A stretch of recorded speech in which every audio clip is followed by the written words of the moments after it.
বাবারে বাবা! বাড়ি ছিলাম না, ঘরের অবস্থাটা দেখো। ঘরে ঢুকেই দেখি ঘরের এই হাল হয়ে রয়েছে। খাটের উপরে যত জঞ্জাল আমার খাটের উপরে।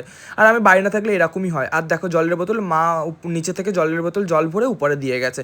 আর খাটটাকে প্রথমে আমি আগে গুছিয়ে নিচ্ছি। খাটে কি নোংরা হয়েছিল! আর সবথেকে বড় কথা, আমার কিন্তু মন খারাপ হলে ইচ্ছা করে আমার বেডরুমটাকে সুন্দরভাবে সাজাই।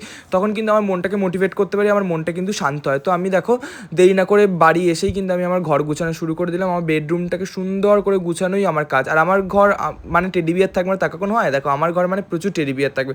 আর আমি কিন্তু ওদের সাথেই থাকি সারাদিন। আর তারপর দেখো প্রচুর পার্সেল এসেছিলো। পার্সেলগুলো আমি এখনও খোলার টাইম পাইনি। খুলে খুলে তোমাদের সঙ্গে শেয়ার করবো। পার্সেলগুলো আপাতত ওখানে সাইড করে রেখে দিলাম। টেবিলটা গুছিয়ে নিলাম। আর বেড কভার তো পাতাই ছিল। আর তারপরে চার্জারগুলো গুছিয়ে নিলাম আমি। আমার ঘরে এত জঞ্জাল হয়ে থাকলে না আমার সবসময় পরিষ্কার পরিচ্ছন্ন ভালো লাগে। আগে আমার ঘর নোংরা থাকতো, আমার একদম পছন্দ হতো না। আর এখন কিন্তু আমার ঘরটা খুবই পরিষ্কার। তারপর দেখো পর্দাগুলো তো আমারই পারচেস করা, ঠিক আছে? আমার এক্স বলে দিয়েছিলো এরকম পর্দা নিতে, তো আমি পর্দাগুলো নিয়েছিলাম। এক্সকে তোমরা সবাই চেন আশা করি, অভিষেক।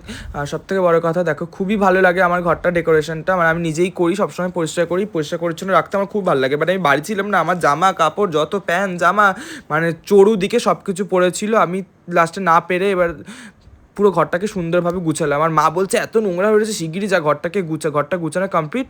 আর এই দেখো আমার ঘরের পুরো আউটপুট। সুন্দর রুম ডেকোরেট করার পরে, পুরো সুন্দরভাবে গুছানোর পরে আমার ঘরটা এরকম লাগে।